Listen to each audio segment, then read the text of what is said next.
Is it on? Testing? All right. So I knew your pastor way back in the day, and when I walked in, I saw this, and I said, "What's going on?" And you are doing the opposite of what a lot of churches are doing. A lot of churches are reducing the size of their sanctuary because they're dwindling, and I'm glad to see you're expanding. You're going in the right direction. And yeah, I don't know Pastor Jim very well, but I'm looking forward. We've had some phone conversations, which has been great. Um, yeah, I know a little bit about you folks, but not a lot. But he said a couple things of your real strengths. Is one is your church that is warm and inviting, and we have certainly found that this morning. So thank you for welcoming us, and thanks for inviting me, Pastor. Usually the man who or the person who invites me is not present when I come, so I'm thanking the wrong people. But anyway, he invited me, and he's here, and so yeah, thanks for sticking around. But yeah, I'm so grateful for you all. He said you're a warm and inviting church. He said also that you have a hunger for discipleship. And you know what that means? The Bible tells us many times what that means. Luke 6:40 said, "A disciple, when he is fully trained, will be like his teacher." My favorite definition, because it's mine, of disciple is somebody who's increasingly looking more like Jesus. I think it's a pretty decent definition. And he says you've got a growing hunger for that. And the third thing about strength of you all is that he says you desire to do that through homes, through home fellowships, Bible studies, all kinds of things in homes. And of course, that's how the church started, right? And you desire to do that in small groups.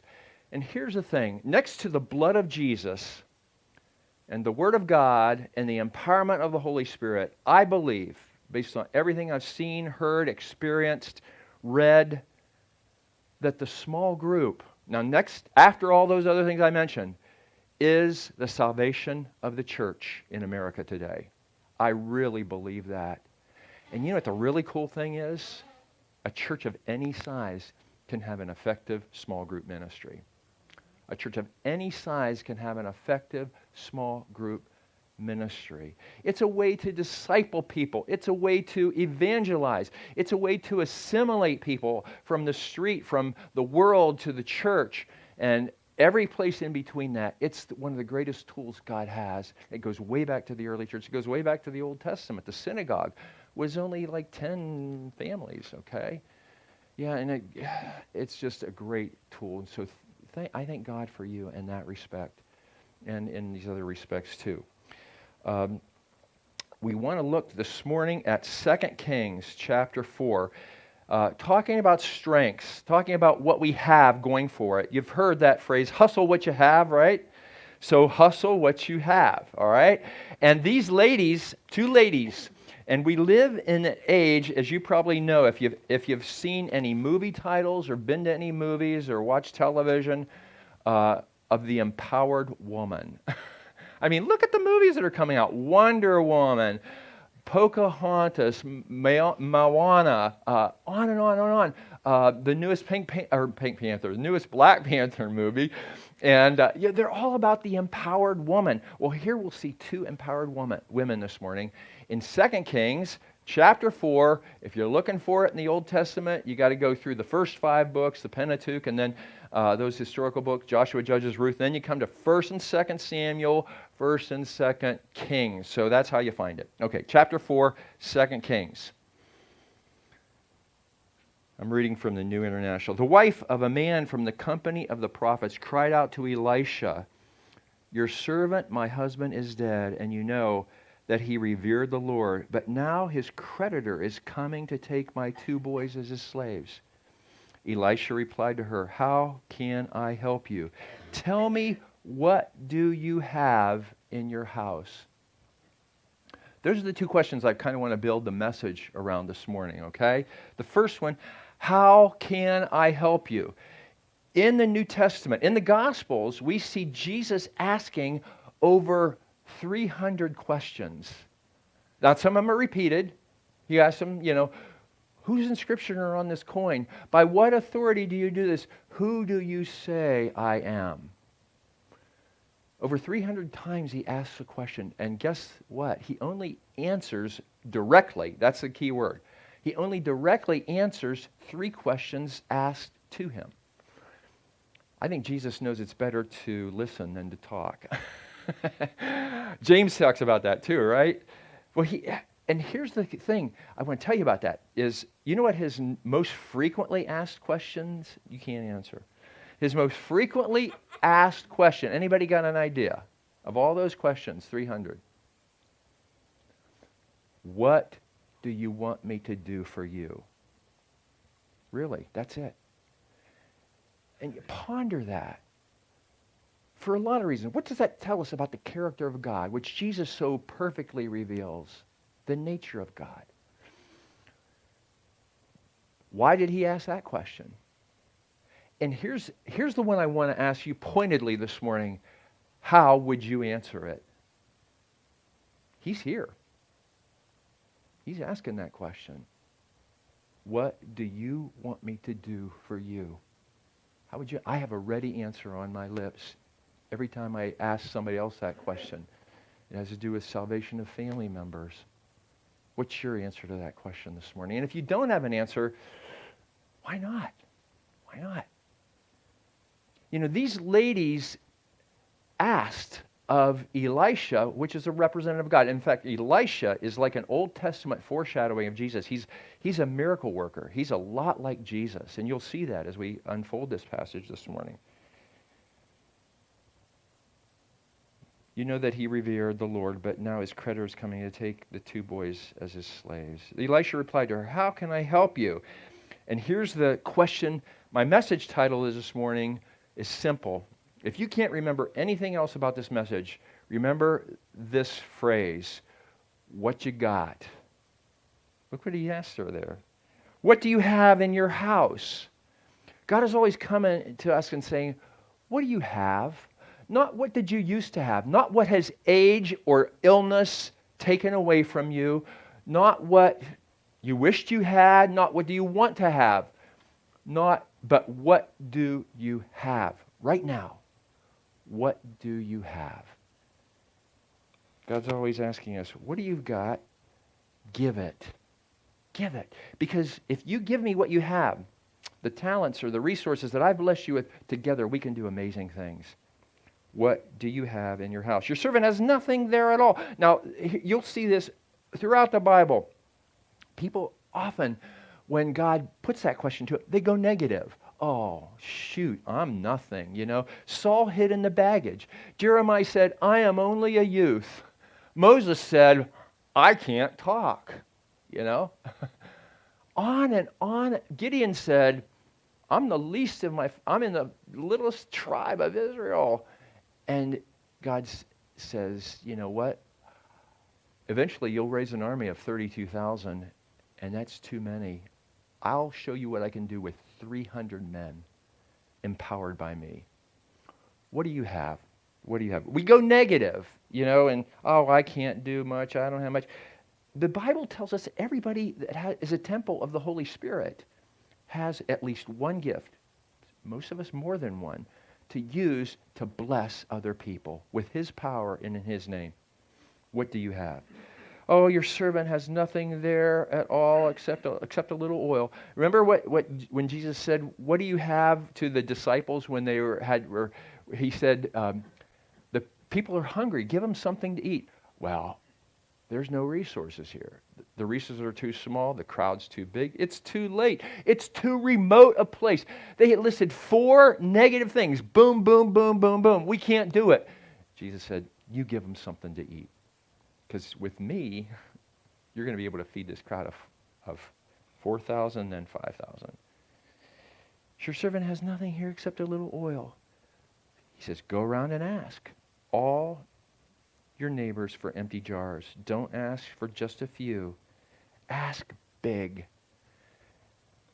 You know, we can ask big in an incorrect way, right? I mean, we can ask for things that are clearly not God's will.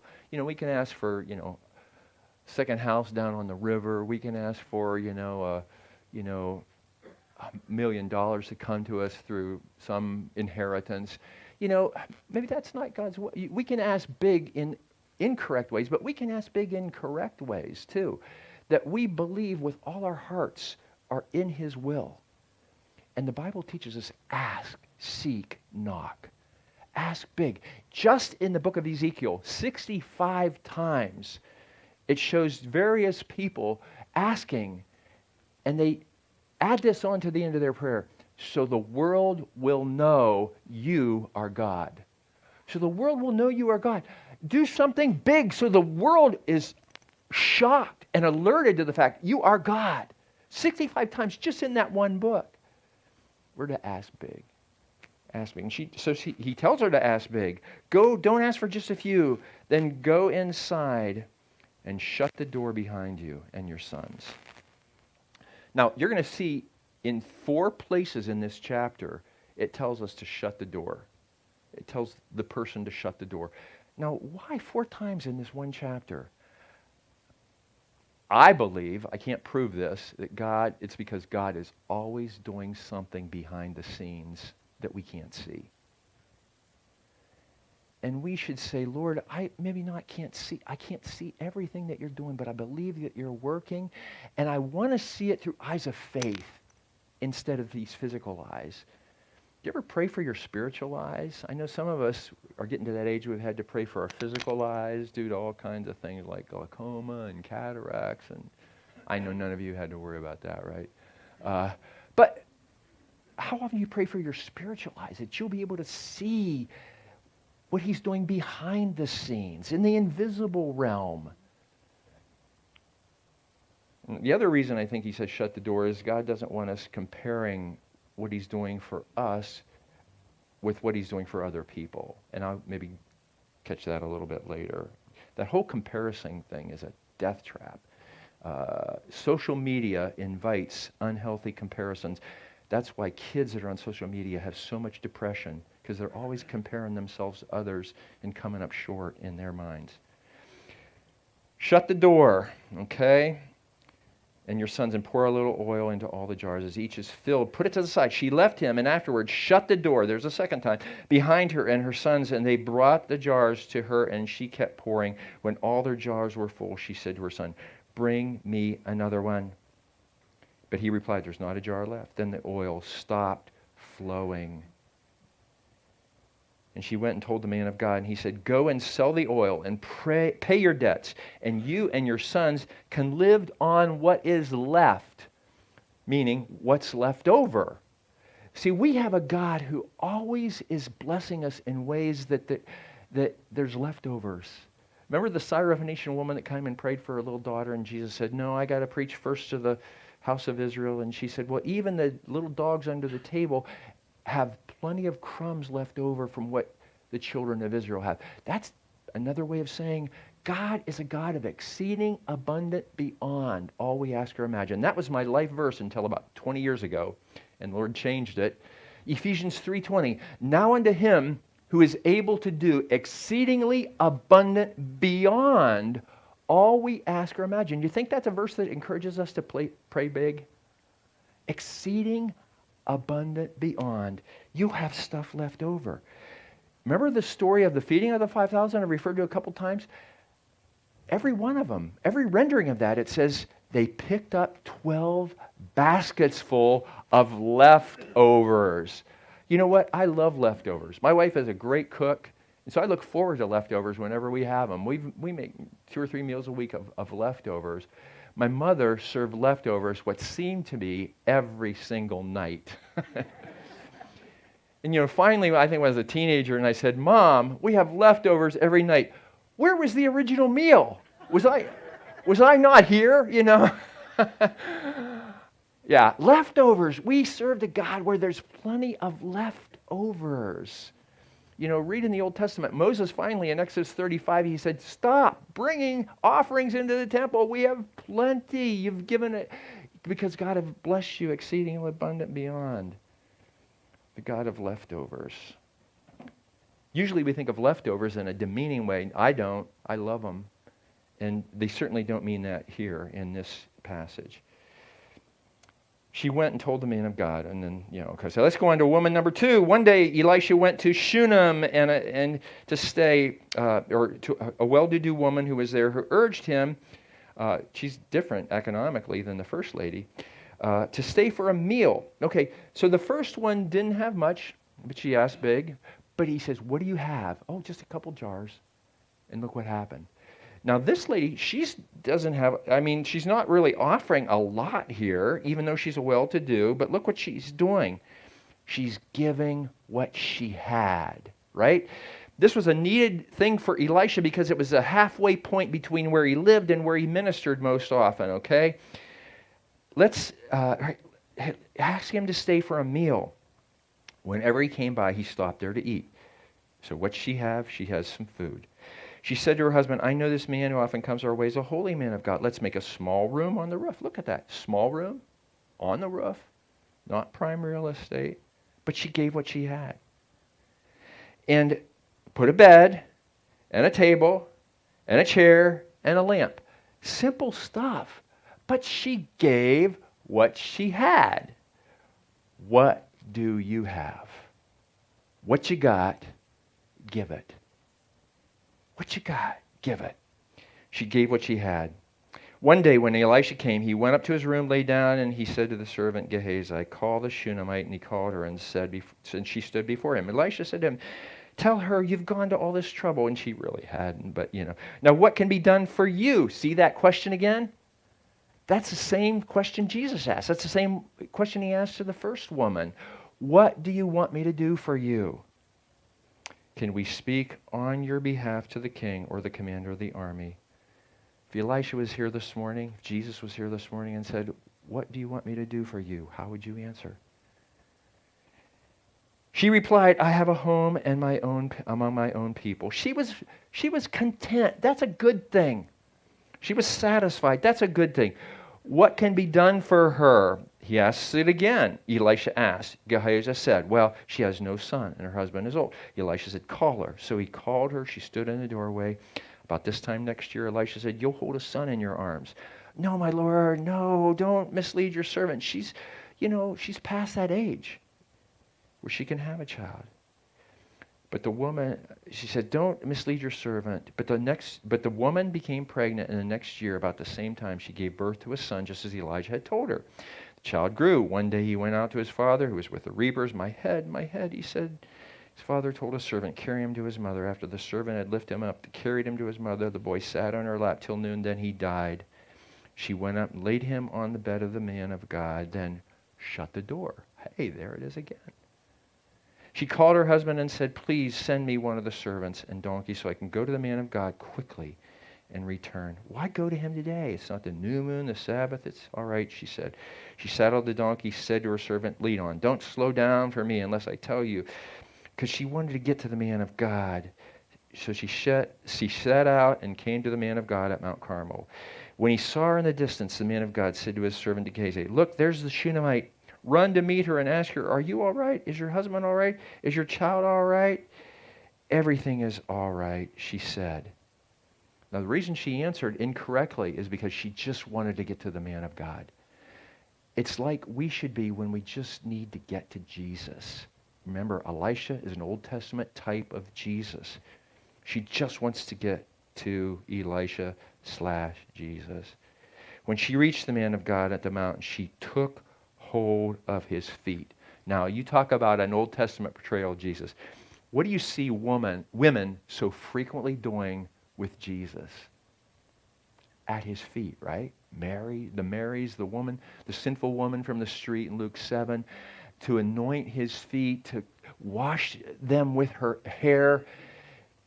Women are always falling at the feet of Jesus in desperation. Now, that's another word we often, like leftovers, we demean. But you know what? In the Bible, here's really a cool thing in the Bible. Desperation is always a good thing. It's always a good thing. Notice this. Mark me as you read your scriptures.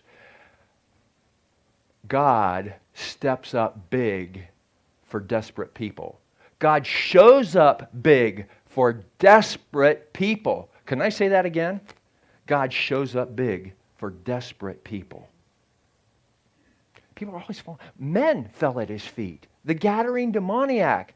This guy was stark raving mad, inhabited by a legion of demons, but Jesus set him free. He fell at his feet. That's the first thing he did. Desperation. Everything all right. She took hold of his feet. And just like Jesus, people were always trying to push the people that were coming to Jesus away. The little children, the woman that wanted to touch the hem of his garment. Gehazi tried to push her away, but the man of God said, leave her alone. She's in bitter distress. The Lord has hidden it from me, has not told me why. Did I ask for son, my Lord? She said. Didn't I tell you don't raise my hopes? Elisha said to Gehazi. So he knows now. I don't know whether it was a prophetic word from God that he got. And she doesn't really ask for Elisha or God to heal her son. But you know what? She asked. She asked. Elisha knew. And it may not say this in the text, but God knew, Elisha knew what this woman wanted. She wanted her little boy back. From the dead. So I'd say that's asking big, wouldn't you? Yeah. Elisha said, tuck your cloak in your belt, take my staff in your hand, and run. If you meet anyone, don't greet him. Anyone greets you, do not answer. Lay my staff on the boy's feet. But the child's mother said, as surely as the Lord lives, I will not leave you. What a great portrayal of how we should be towards Jesus. She got up, so he got up and followed her. Gehazi went on ahead, laid the staff on the boy's feet, but there was no sound or response. Gehazi went back to meet Elisha, told him the boy has not awakened. When Elisha reached the house, there was the boy lying dead on the couch. He went in, shut the door, and the two of them, and prayed to the Lord. And he got on the bed, laid the boy on the mouth to mouth, hands to hands. I don't understand all this, so don't ask me about it, okay?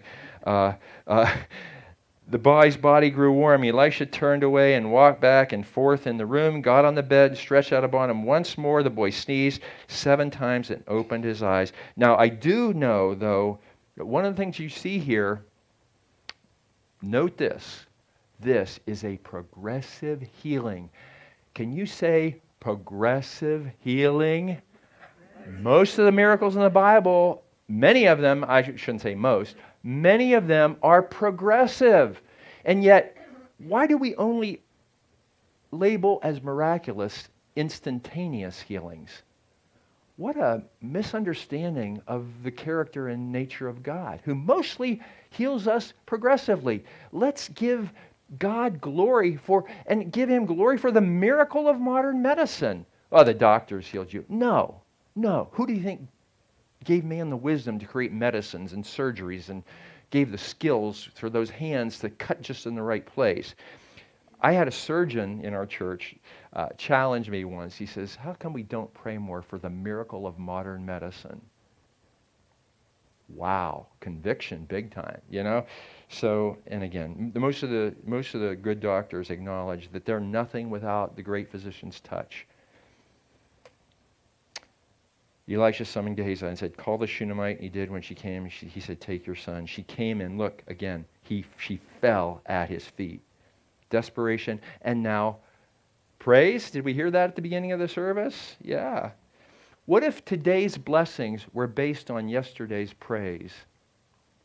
Ooh, that's a little convicting, isn't it? What if today's blessings were based on yesterday's praise? How are we doing? You still with me? Take your son. She came, fell to the ground. She took her son and went out. So here's the thing. What you got, give it. What? Be specific. Don't be vague. What do you have? I'm going to take each word. What? Be specific. Don't say, I'll come and watch your child on sometime when you need me. No, say, what are you doing on Tuesday? You need to get out for a while, or I'll sit with your mother, your aging mother. Or I'll serve in the nursery on the 2nd and 4th Sunday of every month. Don't say, hey, if you need me, give me a call. No, be specific. Do, current. There's a reason why the unit of time in the Bible, there's a lot of units of time, minute, second, millisecond, year, month, century. Guess which one unit of time is used way more than any other unit of time? The day. the day. This is a day the Lord has made. Better is one day in your courts. Give us this day our daily bread. This is a day, let's rejoice and be glad in it. His mercies are new every day, on and on and on and on and on, because the Lord wants us to live today. In today, yesterday's a canceled check. Tomorrow's just a promissory note. What does he have for you today? Don't beg problems from tomorrow. What do you, not somebody else, I'll tell you, pastors, I don't know, Pastor, if you do this, but the whole comparison thing, people used to leave in the church and they'd say, oh, nice sermon, Pastor, but you should have heard how Chuck Swindoll did it. I wish he'd go off the air, I love the way Alistair Begg preaches. I love to hear that brogue. I have said many times, someday I'm going to preach in a brogue. And my wife says, if you do, I'm walking straight out the door. Right? Amen. Yeah. We compare ourselves with other preachers, and, what a dead-end street that is. What do you have? Right? What do you have? And have. What do you have? Current. Not what did you used to have. Oh, back in the day. When somebody says back in the day, an old guy's about ready to talk, and young people about ready to roll their eyes and not listen. Yeah. So anyway, what do you have? People go negative. I already mentioned all the people that went negative in the Bible, okay? What do you have? But I think of, you folks, I think of our churches in foreign countries, and there's a wonderful program our missionaries use called Discipleship for Development, D4D. And what they do is they ask these poor communities, these poor churches, what do you have? What are some of your natural resources here? What are some of the assets your people have? And like in Rwanda, they said, what assets Oh, we don't have anything. They went negative, like all the people in the Bible. They said, well, we've noticed these trees. What are they? Well, it's the moringa tree. Well, what can we do with it? Well, they figured out that they could eat it as salads. They could grow it. It grows abundantly there. They could do all kinds with the moringa tree. In many countries, they had cast-off metal, like gasoline and oil cans, those square ones that are like 5 gallons. They cut them diagonal, and women could start solar oven businesses and make burritos and chalupas off the street and turn it into a business. Take 5-gallon plastic cast-off buckets that were just lying around, and they just added a little bit of sand, a little bit of charcoal, and a membrane that you can buy cheaply, and all of a sudden you have a whole house water purification system. And you know what? Over 4,000 children every day die in the world. 4,000 children every day die of water-related issues, either not enough or dirty water. So what a wonderful thing. And these people that didn't think they had anything had all kinds of stuff. What do you have? What does your church have? Beyond the things that I've already mentioned. You have a beautiful building here. I can't believe the quality. I walked down and, it looked like it's mostly inhabited, mostly rented, and what a great, income source that is, as well as your, your tithes and offerings. What do you have? It's so easy to go negative, but one of the churches I love is the Poor Macedonian Church. And one of the things we see here is in 2 Corinthians chapter 8. Listen to this. 2 Corinthians 8, if you're looking along. Out of their most severe trial, their overflowing joy and their extreme poverty welled up in rich generosity. 2 Corinthians 8. For I testify that they gave as much as they were able, and even beyond their ability, exceeding abundant beyond, right? Entirely on there. And they urgently pleaded with us for the privilege of sharing in this service to the saints, exceedingly abundant beyond. And now look, verse 12 of chapter 8, 2 Corinthians. For if the willingness is there, then the gift is acceptable. Are you willing? What do you have? What you got? Give it. When Pastor Jim stands up next week, which I'm sure he'll do, and says, what did Pastor Rick preach about last Sunday? You're going to be able to tell him, right? Sometimes I can't even remember what I preached about the week before. But, here it is. What you got, give it. That's it. Listen to this. Verse 12, 2 Corinthians 8. For if the willingness is there, the gift is acceptable according to what one has, not according to what he does not have. Not what you don't have, not what you once had, not what you wished you had, not what you want to have, not what illness or time has taken away from you, but what do you have? Give it. Now, in many places, God says, what do you have in your hand? Saul was always grabbing his spear. David grabbed 5 stones. One of them, he slew a giant. Moses had a staff, which he used to part the waters of Egypt. What do you have in your hand? So it's important what you have in your hand, but even more important, can I tell you? Even more important is in whose hand are you? In whose hand are you?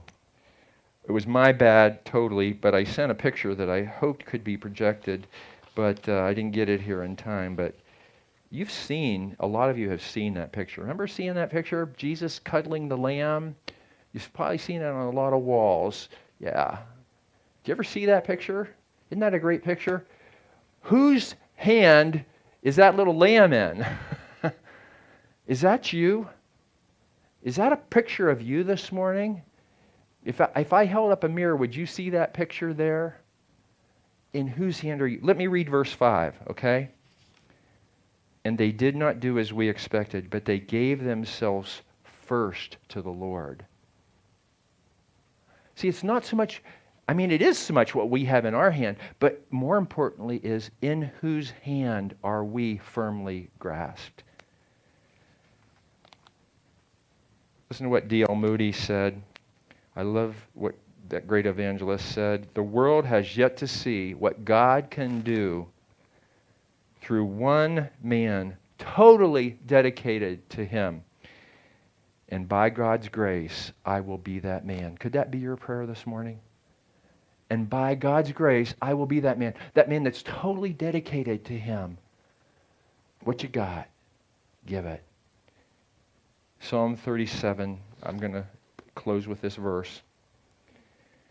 And I'll be here, Pastor Jim, your elders will come and pray with you. If you'd like to come and pray this morning, I don't know what your custom is about doing altar calls, but I still do them. I still give them, and I still invite you to come if you'd like to pray about anything that's touched you this morning, including you have an answer now for Jesus. What do you want me to do for you? And you just want to talk to Him about it here. Maybe if you want to pray by yourself, come over to this side. If you want to pray with somebody, go over to the left side there. But listen to this as we close. The Lord delights, this is Psalm 37, verse 23. The Lord delights in the way of a man whose steps He has made firm. Though he stumble, he will not fall, for the Lord upholds him with His hand. In whose hand are you this morning? They gave themselves first to the Lord. And then they were able to do all that other stuff. How about you? Have you done that? Let's stand together. Let's close. I'm going to let Pastor come in.